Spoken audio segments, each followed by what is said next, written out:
Black and White Network fans, we are back with another video, and your government still does not get it. They do not get it.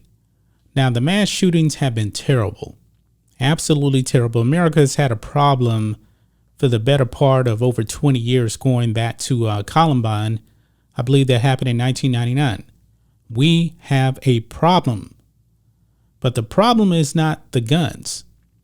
And it's really not with people who actually buy guns legally. They still don't get this, folks.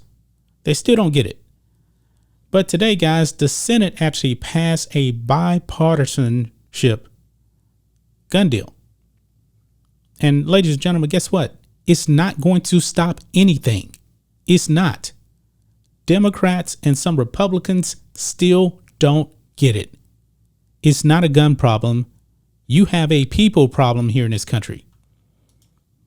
Over here on Newsmats, senators reach bipartisan gun deal in major breakthrough. And guys, it's not going to work. And I'm going to show you the data where criminals actually get their guns from. Okay. Remember, they're called criminals. Why are they called criminals? Because they don't follow the law. It says here, in a potential breakthrough towards the first significant new U.S. gun law in decades, a bipartisan group of senators on Sunday announced an agreement on a framework for a firearms safety bill with enough Republican support to advance in the narrowly divided Senate. The plan, praised by Beijing Biden, includes support for state red flag laws. Red flag laws keeps guns from potentially dangerous people. Really? Does it actually do that? Is it actually going to keep guns out of the hands of people who should not have them? We're going to get into that.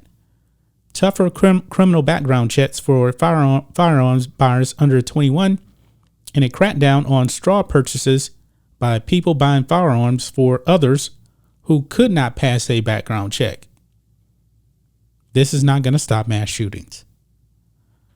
Crafted in the aftermath of last month's massacres at an elementary school in Uvalde, Texas, and a supermarket in Buffalo, New York, the framework is far less ambitious than proposals offered by Biden and other Democrats for banning semi-automatic assault-style rifles and high-capacity magazines, or at least raising the minimum age to buy those from 18 to 21. Raising age does not do anything. It doesn't do anything.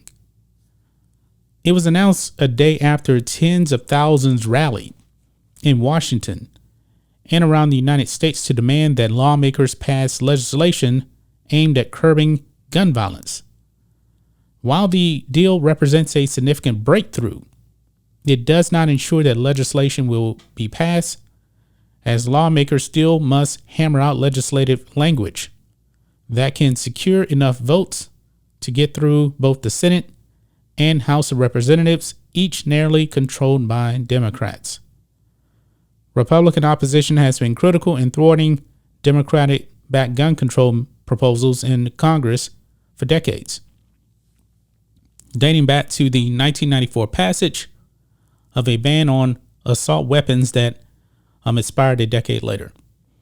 Now, guys, trust me, these shootings at schools are a problem.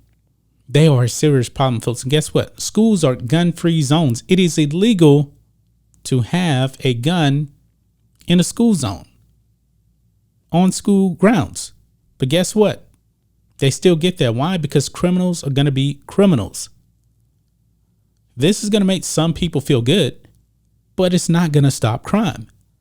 Now, check this out. This is from February of 2020.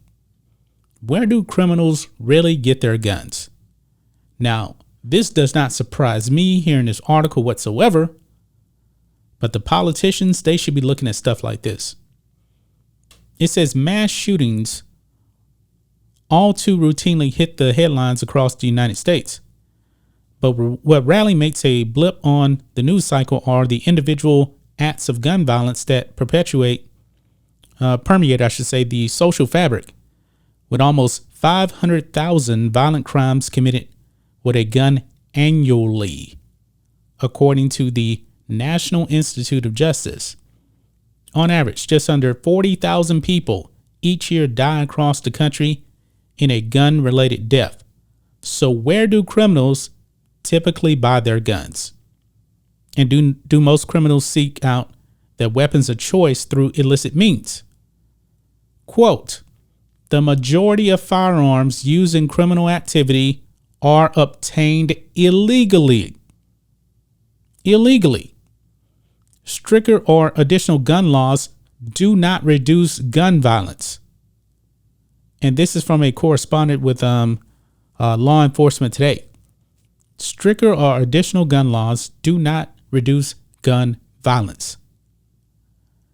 A 2019 survey conducted by the Department of Justice found that some 43% of criminals had bought their firearms on the black market.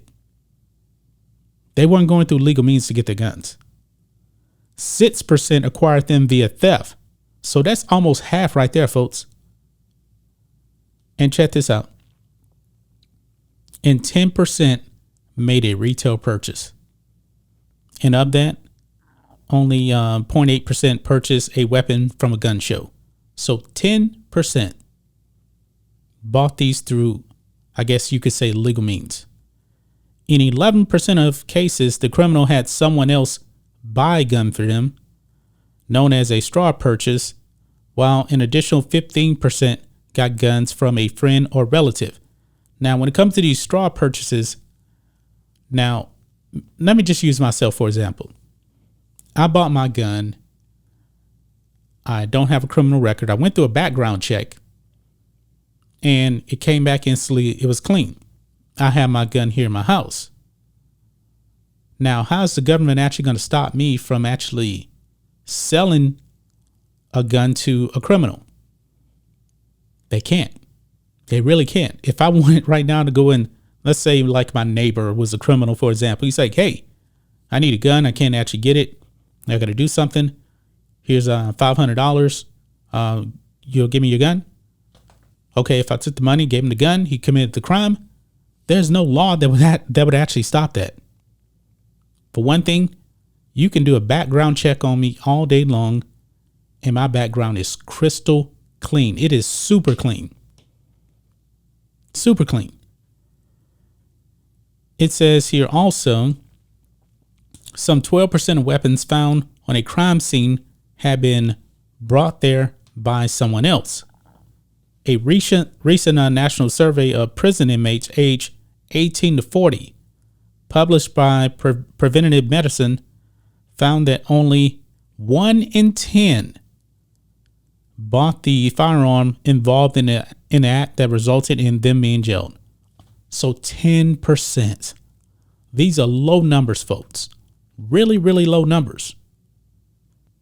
So guys, you see, folks, the criminals are still going to go out there and commit crimes. They're just trying to make it, at the end of the day, harder for you to get weapons. The law-abiding citizen. And that's all the gun laws do. It only hurts the law-abiding citizen. Nobody else. Criminals, nothing's going to change for them.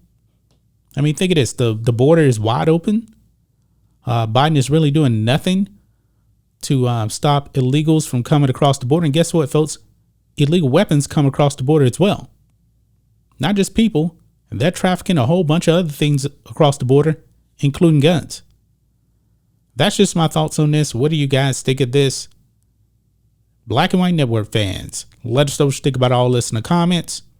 Make sure to subscribe to the channel, and we'll catch you next time.